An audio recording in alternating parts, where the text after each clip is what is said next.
Hey, everybody. Good evening, and thank you so much for tuning in. Um, oh goodness, where do I begin on all this?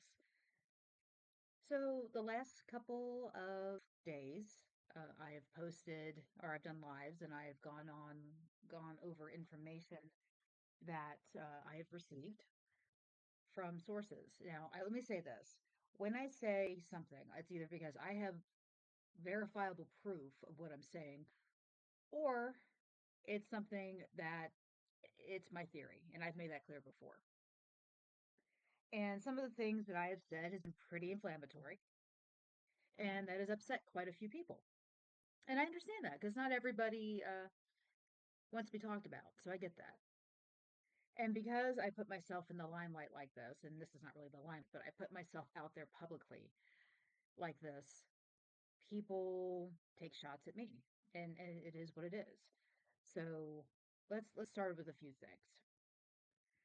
So again, I became involved with the Marissa Carmichael case back in January, immediately after, I want to say like the 15th of January, 16th of January, when they started reporting that she was missing. I heard her story, 25-year-old mixed race woman with five kids. I mean, she is not much older than my oldest daughter. I mean, it really hit home to me, which is why I latched onto this case. Met people, joined groups, shared information, and now we're here because now we are 6, 7 months, oh, 6 months anyway, 6.5 months since Marissa's gone missing. There have been no new leads, but yet there's all this drama and infighting going on. It's like nobody wants anybody else to be right or involved or anything. So I know there were quite a few groups in the very beginning, and then people were going around getting groups shut down. And then that's when Star created her own group, which is a group that I had joined with Stars. And I worked very closely with her for a while. And then, we had our differences and we fell out. But if you remember, if you go back to all my videos, I've never said that Star didn't have dedication to this case. Just like Jamie Lifford has dedication to this case. Let's see who else. Samantha Brianna has dedication to this case. And these are all people who've come after me for my opinions, for my words, for the research I put out there. I've been gunned for by all these people. Carolyn Flowers, who's Jamie Lipford's mother, has been very duplicitous in this process. But everyone has their reasons for behaving the way they do. So let me start with hmm, Samantha Brianna. Yeah, I'm going to bring you up right now because you've been saying all kinds of crazy stuff today. It's like I hit the lotto for hate mail. Let me see. So yeah, when I look away or look down like I'm reading something, it's because I have uh, my notes on my phone. Has nothing to do with Star writing a script for me, and I'm not Star's bitch. I am my own bitch. I am Rebecca's bitch because I am my own bitch. That was funny when I read that. And here's the other thing. I know I say things or I may send stuff to people and it gets shared with other groups. Guess what? Everything you assholes put out there in your own little groups gets shared with me too. So there are no secrets anywhere with these groups or with this case. Everybody is talking to everybody else. It is what it is. So if I were you, if you don't want something getting out there to everybody else, don't fucking say it. Simple. Just don't say it. If I say something and it gets shared, I had every intention of hearing it because I had no way of telling you up front to your face. So just remember my words mean something. So Samantha Brianna, let's go over some of your stuff. I said, you're dating a Crown Vic boy.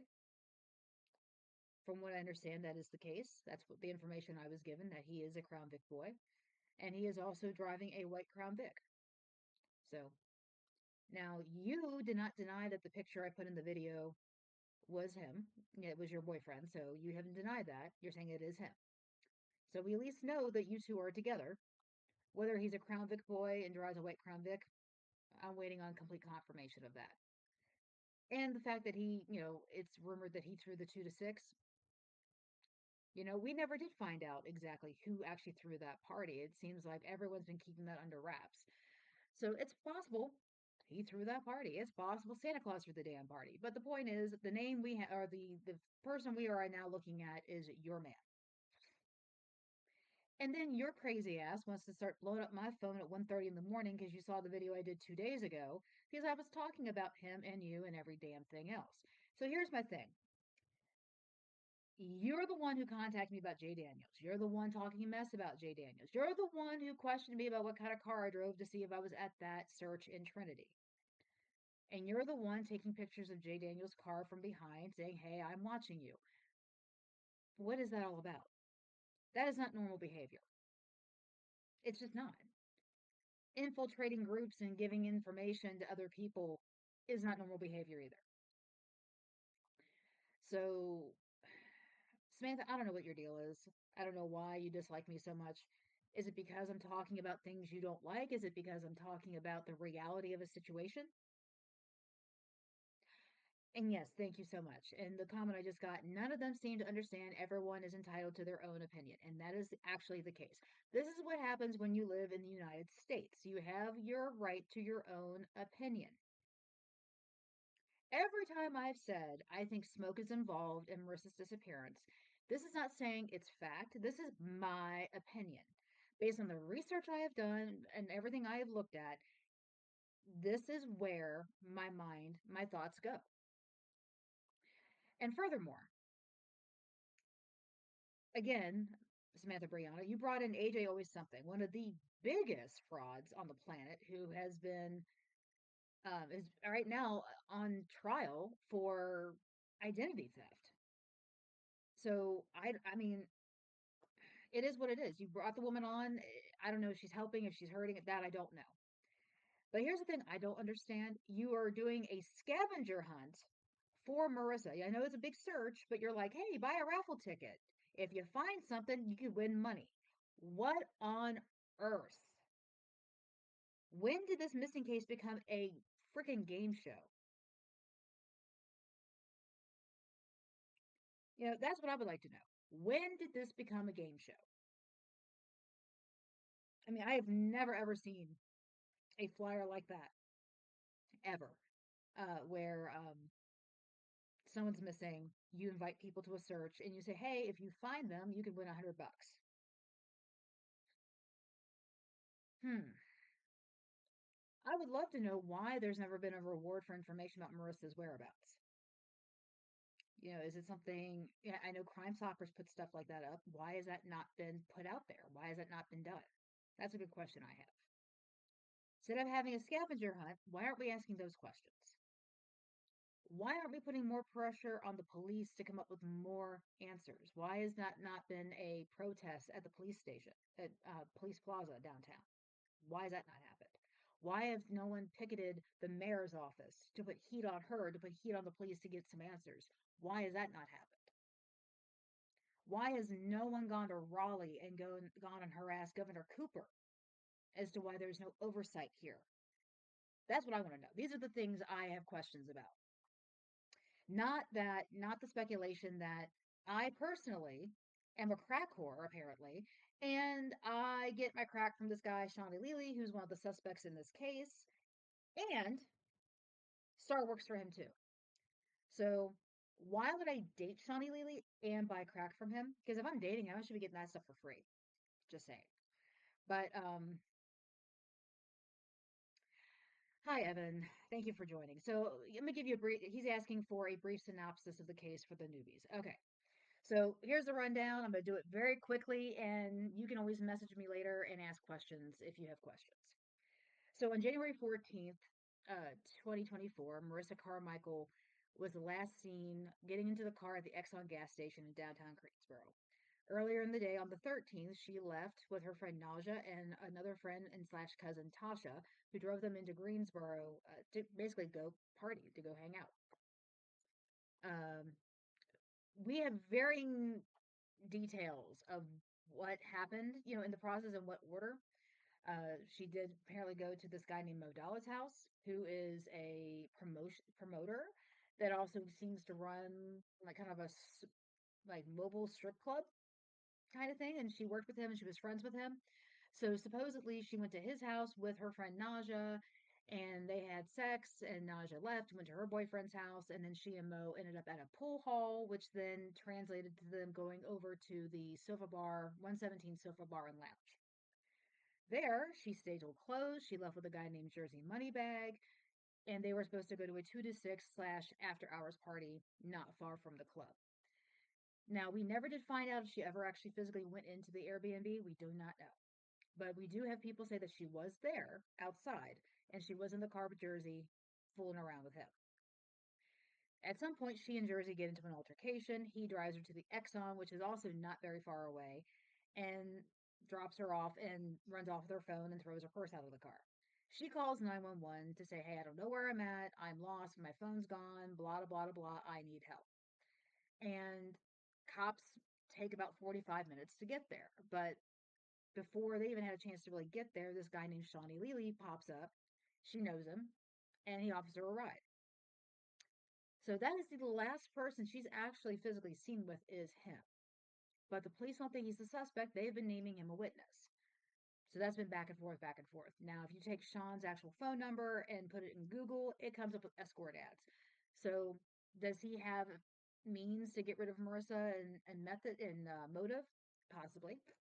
Is he a pimp? Most probably. Is he a great guy? No idea. Don't know the guy. So there's that. So let's see. Hmm, we got there. So to make a long story short, Marissa was last seen on the 14th. Her mother started calling her around noon, didn't you know, because she had missed phone calls. It's a lot of nitty gritty, a lot of details. So the main suspects in this case have been Mo Dallas, the promoter, Shawnee Lely, the part-time pimp, Jersey Moneybag, the ridiculous patsy, Naja Miller, who's the best friend and also the person who abandoned her at Mo's house, Tasha Poplin, who was the go between High Point to Greensboro, the chauffeur driver, also a possible paid informant for Marissa's ex boyfriend slash baby daddy of the youngest four kids, Smoke, who is my final suspect to throw into this Smoke. Also known as his actual name is Charles Lindsay, also known as Gamel McIntyre, which I believe Gamel McIntyre is his actual birth name. Lots of names, lots of things. So to make a long story short, as I said that already, I'm gonna say it again.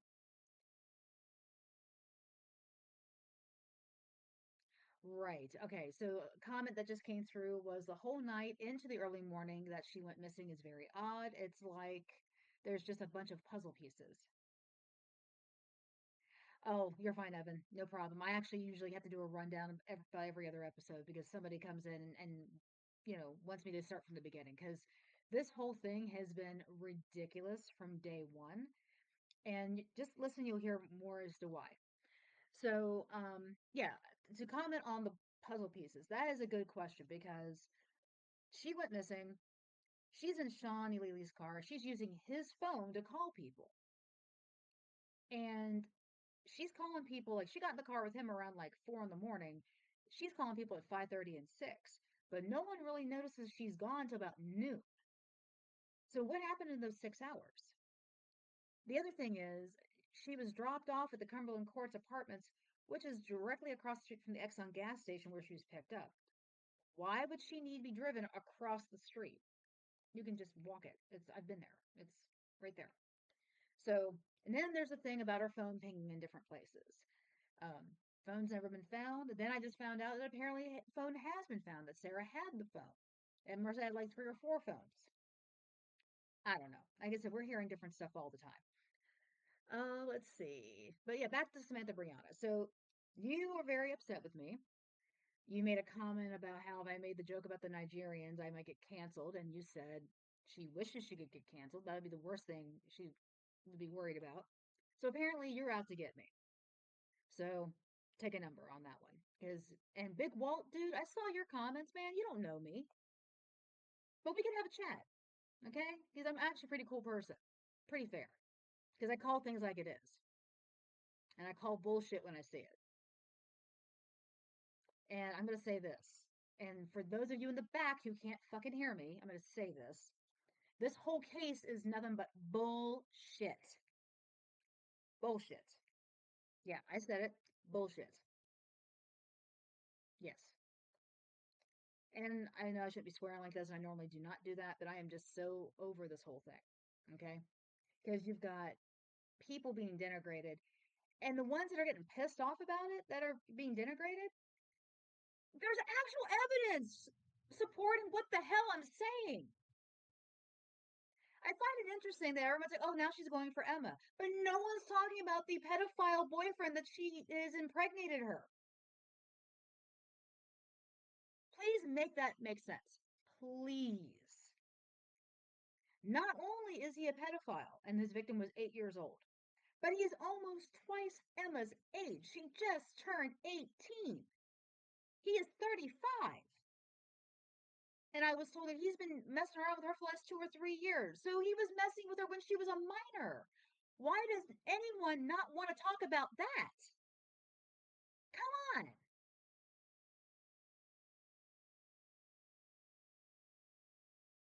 I mean, Emma, I know you are Marissa's younger sister.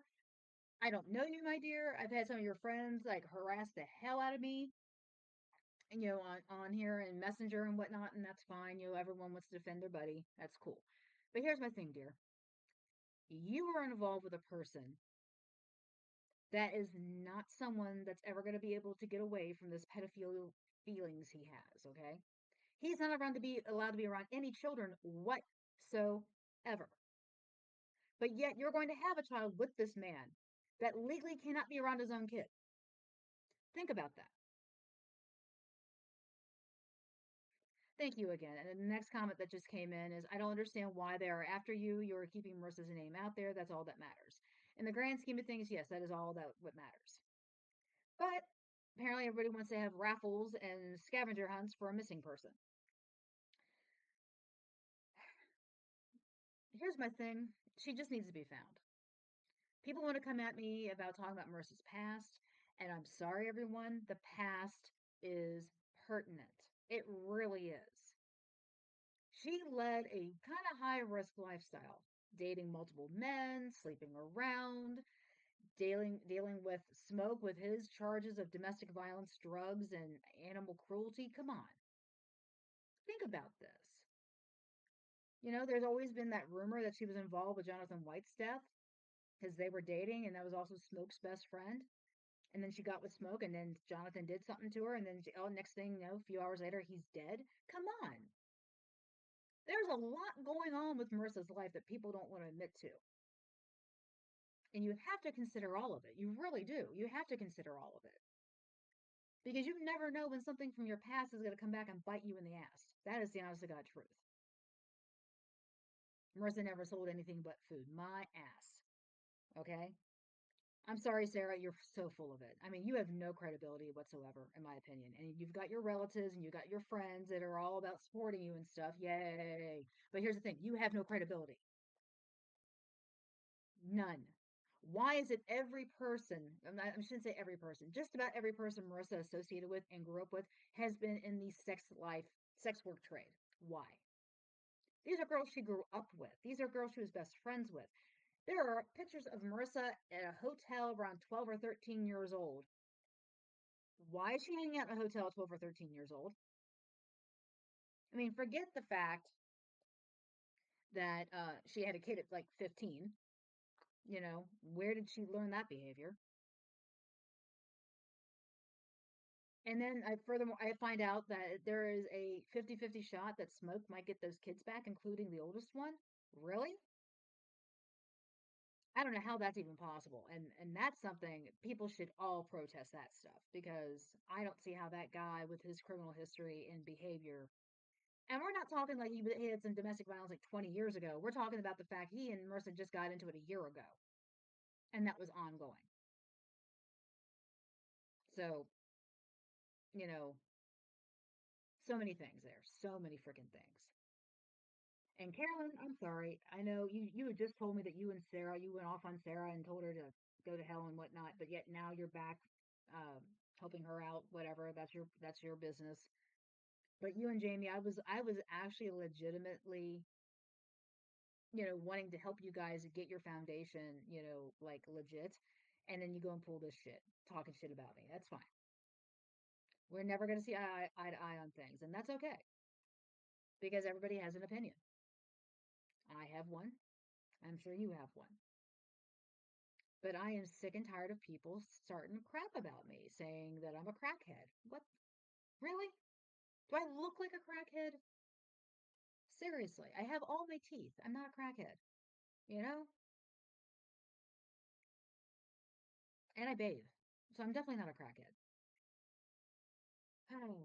So between the Nigerians hacking Marissa's Facebook accounts, I'm a crack whore. Star is working for Sean and dating Jersey.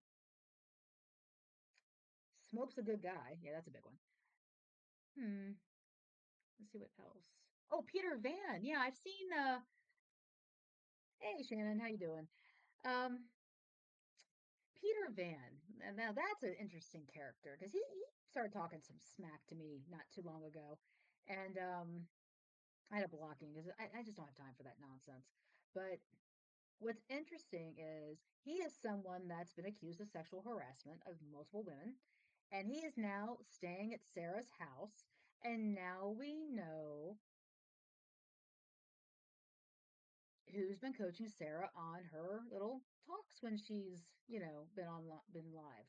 Interesting. Hmm. Yeah. Oh, Shannon. Oh, okay. No, no. Star's not dating Jersey. It's a rumor. I was going over all the rumors because you missed this. Apparently, I'm a crack whore, and I get my crack from Sean, and I'm dating Sean, and Star works for Sean. And my point is, if I'm getting crack from Sean and I'm dating Sean, I'm getting that crack for free. I'm not paying for it. That's how that works. So anyway, as I go back to what I was talking about, so let's see, crack whore, crack whore. Okay, yeah. So like I said, this case has just been one huge circus and one drama fest. And so many people want to just start throwing mud at people. Now, you know, Samantha Brianna, you've got a history. Not saying you should be ashamed of it, but you got a history. I wasn't lying about that. So just keep that in mind before I release anything. But how could he get the oldest when she's not his child, and how can he get the kids back when he has an open child abuse case? That's a good question. I had talked to somebody that's not involved in this case, but that just knows the foster care system and all that. And I presented the information, and they made it clear that it could very well happen. And I did hear that he is trying to seek custody of the oldest child, I guess, to keep all the siblings together. So, and again, I would love to know how on earth he would even be able to be deemed to even get these kids unless the foster care system is so broken that they're looking at everything. Shannon, did you see the fundraiser thing she posted yesterday? Supposedly people can win money at finding, oh, hold on, that must be a long comment. Let me see if we can get over there and get into that. Win money at it. Yeah, I brought that up. I said that they turned Merce's missing person case into a game show and a scavenger hunt. So interesting, right? Oh, goodness gracious. So, yeah, I guess back to the child custody thing. So, they did say it's a 50-50. It just depends, but they weren't familiar with their case specifically. But I would hope to God that any judge in their right mind would look at the history. And because I'm sorry, if you're going for full child custody, let's play this devil's advocate here thing here.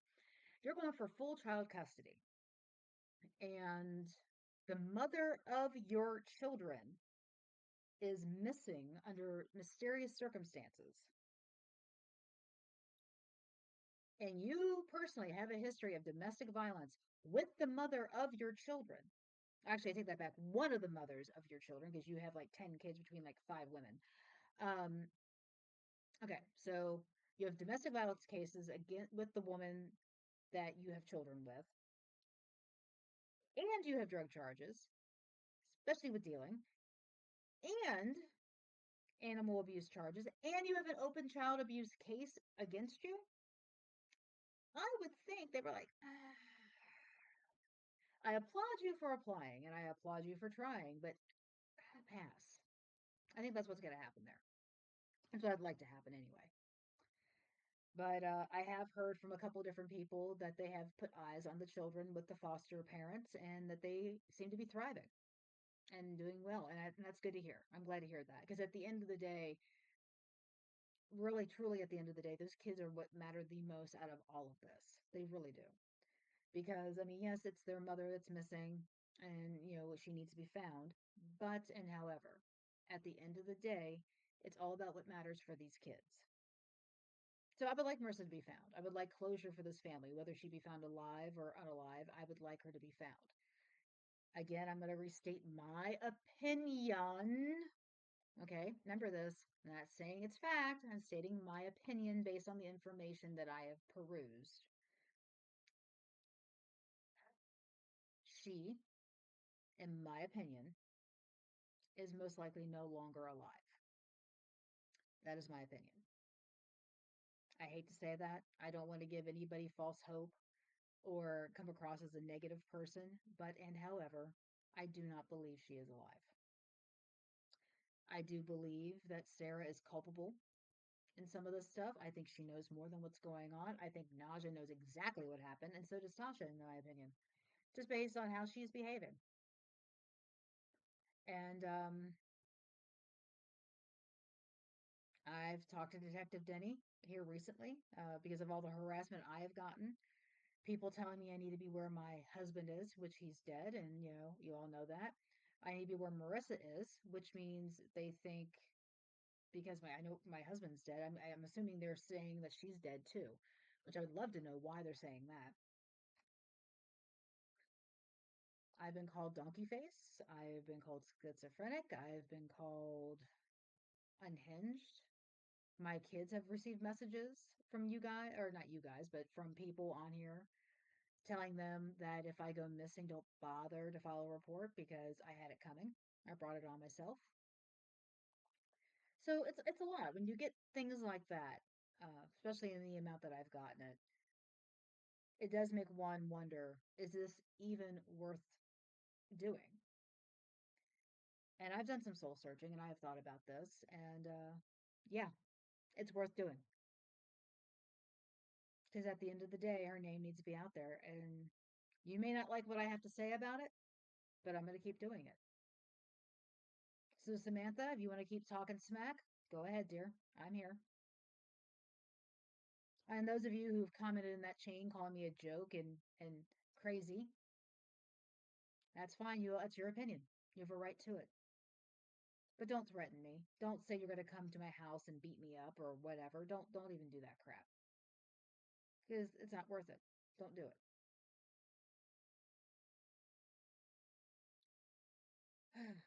So let's see. I've drawn on for almost 30 minutes now. Crazy. I didn't think I'd be able to get this far. And let's see, another comment. There's only one of two things. She can be either she's alive or no longer here with us. There's no in between. And I would agree with that.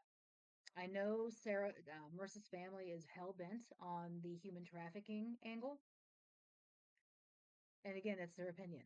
But the facts as they are stated at the moment, there's just no evidence supporting that. There just isn't. And I mean, truly, I truly wish that she would be found. And I pray to God she's alive. But at this point, with all the mockery and the nonsense going on, I don't think she's ever going to be found. I don't think this case is ever going to get solved unless somebody comes forward and confesses. I just don't think this is going to get solved.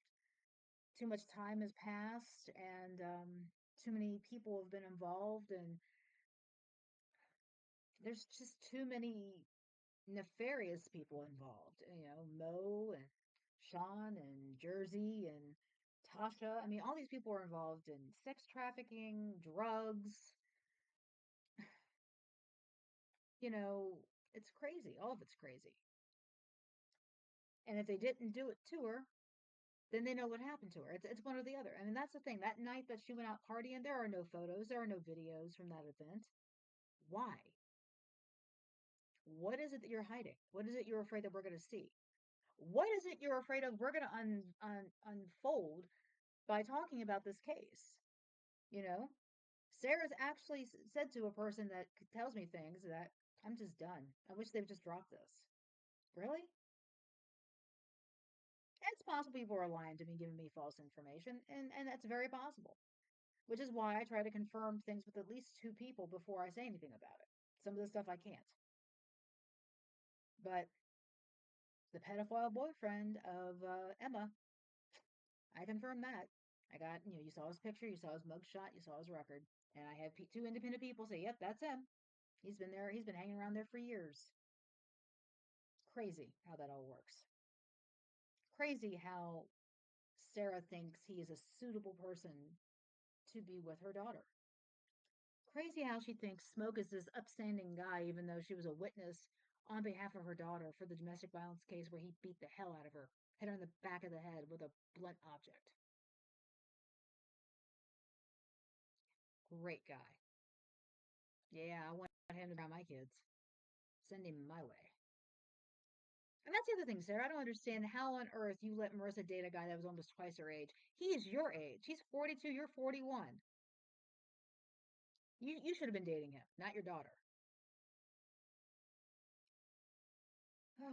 Well, like I said, I've drone on long enough, and I'm sorry, Samantha. You hate me. I'm sure your boyfriend hates me. I'm sure Big Walt hates me. It is what it is. So I'm gonna end this on, let's see. Sarah sucks. Samantha sucks. Everybody sucks. You guys are crazy people, bringing up the drama, keeping it going, and then having raffles for missing people. It's crazy. So, this is Rebecca with Red True Crime. I'm going to end this with my saying, be weird, be rude, be safe, because you're weird and rude. They will not take you, and I truly believe that. So, have a great night. Questions, comments, concerns, send them my way. Please go to my YouTube channel, Red True Crime, where you can please subscribe, like, share, criticize, threaten, harass, whatever. You know, if I don't like the comment, I'll just get rid of it. It's my purview. I can do whatever the hell I want. And yeah, have a great night. Be careful. And this is Rebecca with Red True Crime. I'm out. See ya.